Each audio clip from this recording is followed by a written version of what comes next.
বর্তমান সময়ে বিভিন্ন ধরনের ডেজার্ট আইটেম তৈরির জন্য ক্রিম চিজ কিন্তু খুবই জনপ্রিয় একটি উপকরণ, কিন্তু সময়ের সাথে সাথে ক্রিম চিজের দামটাও কিন্তু অনেক বেশি বেড়ে যাচ্ছে। আবার অনেক সময় দেখা যায় কি অনেকে বাড়িতে ক্রিম চিজ তৈরি করলে তার টেস্ট বাহিরের কেনা ক্রিম চিজের মতো আসছে না, যার কারণে ওই ক্রিম চিজ দিয়ে কোনো ধরনের ডেজার্ট তৈরি করলে তার টেস্টও ভালো আসে না। আসসালামু আলাইকুম everyone, welcome back to my channel রমনীর কুকিং লাইফ। আজকের পর্বে সবাইকে স্বাগতম জানাচ্ছি ক্রিম চিজ তৈরির একদম অথেন্টিক একটি রেসিপি দেখার জন্য, যেটা খেতে হবে হুবহু বাহিরের কেনা ফিলাডেলফিয়া ক্রিম চিজের মতো। আর এই ক্রিম চিজটা কিন্তু খুবই অল্প খরচে একদমই স্বাস্থ্যকর পদ্ধতিতে খুব সহজে ঘরেই তৈরি করে নেওয়া যায়। চলুন তাহলে শুরু করা যাক। প্রথমে একটা পাত্রের উপর একটা স্ট্রেনার নিয়ে নিচ্ছি, এর উপরে একটা সুতি কাপড় বিছিয়ে নিয়ে এখানে অ্যাড করে দিচ্ছি 3/4 কাপ পরিমাণ টক দই। এখন এই দই থেকে যতটুকু সম্ভব পানি আমি চিপড়ে ভালোভাবে ফেলে নিব। এরপর এই দইটা আমি একটা ভারী কিছু দিয়ে চাপা দিয়ে রাখছি প্রায় 30 মিনিটের জন্য, যাতে করে এর ভেতর থেকে এক্সট্রা পানিটা বের হয়ে যায়।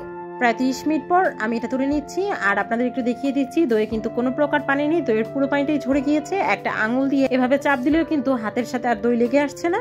দইটা এখন একটা সাইডে রেখে দিচ্ছি, আর এখানে দেখতেই পাচ্ছেন দই থেকে কিন্তু অনেকটা পরিমাণ পানি ঝরেছে। এই পানি দিয়ে কিন্তু আমি এখন দুধের ছানা কেটে নেব।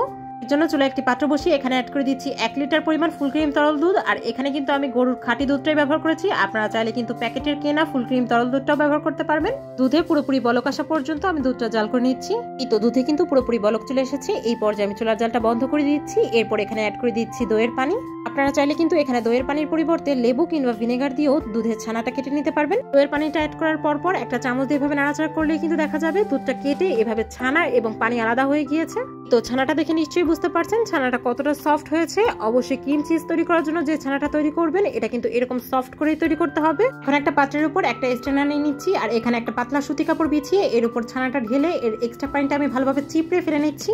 তাহলে কিন্তু ছানাটা নর্মাল পানি দিয়ে একটু ধুয়ে নিতে পারবেন। যেহেতু আমি এখানে কোনো প্রকার লেবু বা ভিনেগার ব্যবহার করিনি, এর জন্য ছানাটা আমি ধুয়ে নিচ্ছি না। আমি সরাসরি যতটা সম্ভব ভালোভাবে চিপড়ে ছানা থেকে পানিটা ঝরিয়ে নিয়ে এরপর এই পাত্রটা আমি সরিয়ে নিচ্ছি, কারণ এই গরম পাত্রের উপর ছানাটা রাখলে কিন্তু ছানাটা শক্ত হয়ে যাবে। এখন অন্য আরেকটি পাত্রের উপর একটা স্ট্রেনার নিয়ে নিচ্ছি, এর উপরে ছানাটা রেখে তার উপরে আমি একটা ভারী কিছু দিয়ে রাখছি প্রায় আধা ঘন্টার জন্য, যাতে করে ছানার ভেতরের পুরো এক্সট্রা পানিটা বের হয়ে যায়। 30 মিনিট পর আমি এটা সরিয়ে নিচ্ছি। দেখতেই পাচ্ছেন এখন কিন্তু ছানার ভেতরের পুরো পানিটা ঝরে গিয়েছে। আর এখন ছানাটা যে পর্যায়ে আছে এটাকে কিন্তু রিকোটা চিজ বলে। আর ক্রিম চিজ তৈরিতে কিন্তু এই রিকোটা চিজই ব্যবহার করা হয়। এটা কিন্তু পারফেক্ট ভাবে তৈরি হয়ে গিয়েছে। এখন একটা ব্লেন্ডারের জারে এই রিকোটা চিজগুলো অ্যাড করে দিচ্ছি, সাথে এখানে অ্যাড করে দিচ্ছি পানি ঝরানোর টক দই এবং 2 টেবিল চামচ পরিমাণ বাটার আর 1/4 চা চামচ পরিমাণ লবণ। আর এখানে বাটার অ্যাড করার কারণে কিন্তু ক্রিম চিজটা অনেক স্মুথ হবে। আপনারা চাইলে কিন্তু বাটারের পরিবর্তে এখানে ঘরে তৈরি ফ্রেশ ক্রিমটাও ব্যবহার করতে পারবেন। এখন একটু সময় নিয়ে ধৈর্য সহকারে সবকিছু একসাথে ব্লেন্ড করে নেব। আর ব্লেন্ড করার সময় অবশ্যই খেয়াল রাখতে হবে ব্লেন্ডার যদি বেশি গরম হয়ে যায় তাহলে একটু রেস্টে রেখে তারপর আবার ব্লেন্ড করে নিতে হবে। আর ব্লেন্ড করার সময় প্রথম দিকে মনে হতে পারে ক্রিম চিজটা স্মুথ হচ্ছে না, কয়েকবার ঢাকনা খুলে এভাবে একটু নাড়াচাড়া করে তারপরে আবার ব্লেন্ড করে নিলে কিন্তু ক্রিম চিজটা একদম পারফেক্ট ভাবে তৈরি হয়ে যাবে। এই তো আমার ক্রিম চিজটা কিন্তু এখন পারফেক্ট ভাবে তৈরি হয়ে গিয়েছে। আর এটা কতটা শাইনি এবং স্মুথ হয়েছে তা দেখেই নিশ্চয়ই বুঝতে পারছেন। একটা চামচ দিয়ে আমি আপনাদের একটু দেখিয়ে দিচ্ছি, দেখতেই পাচ্ছেন এর টেক্সচারটা কতটা স্মুথ। আর অল্প একটু ক্রিম চিজ আমি হাতে নিয়ে দেখিয়ে দিচ্ছি, দেখতেই পাচ্ছেন এর ভেতরে কিন্তু একদমই দানা দানা নেই, পুরোটাই ক্রিমি হয়েছে। আর এই পর্যায়ে ক্রিম চিজটা একটু নরম হলেও এটা রেস্টে রাখার পর কিন্তু এটা আরো অনেকটা গাঢ় হয়ে যাবে। এখন একটা পাত্রে আমি ক্রিম চিজটা সেট করে নেব। এর জন্য পাত্রের ভেতরে আমি বেকিং পেপার বিছিয়ে নিয়েছি, যেহেতু আমি এটা মোল্ড আউট করব। আপনারা চাইলে বেকিং পেপার না বিছিয়ে সরাসরি পাত্র থেকেও ক্রিম চিজটা ব্যবহার করতে পারবেন। এখন এই পাত্রে ক্রিম চিজ নিয়ে নিচ্ছি, এরপরে স্প্যাচুলা দিয়ে উপরের দিকটা একটু সমান করে নিয়ে পাত্রের ঢাকনাটা লাগিয়ে নিচ্ছি। অবশ্যই ক্রিম চিজ কিন্তু ঢাকনা আছে এরকম পাত্রেই সেট করতে হবে।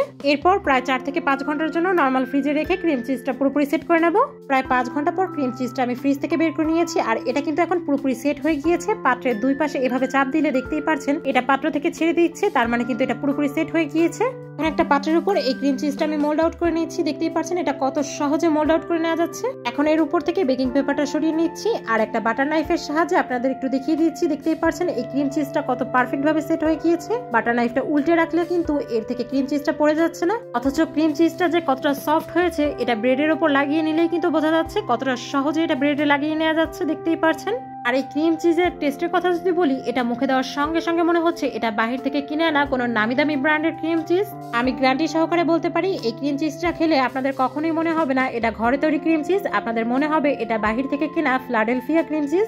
ট্রাস্ট মি ভিউয়ার্স, রমনীর কুকিং লাইফ চ্যানেল কিন্তু সবসময় তার ভিউয়ার্সদের সাথে একদম সহজ এবং পারফেক্ট রেসিপিটাই শেয়ার করার চেষ্টা করে। আশা করি এই রেসিপিটা ফলো করে একবার যদি বাড়িতে ক্রিম চিজ তৈরি করা শিখে যান তাহলে কিন্তু এই ক্রিম চিজ দিয়েই আপনারা যে কোনো ধরনের ডেজার্ট তৈরি করে খেতে পারবেন, আর কখনোই বাইরে থেকে ক্রিম চিজ কেনার প্রয়োজন হবে না। আবার দেখা হবে নতুন কোনো রেসিপি নিয়ে নতুন কোনো ভিডিওতে। আল্লাহ হাফেজ।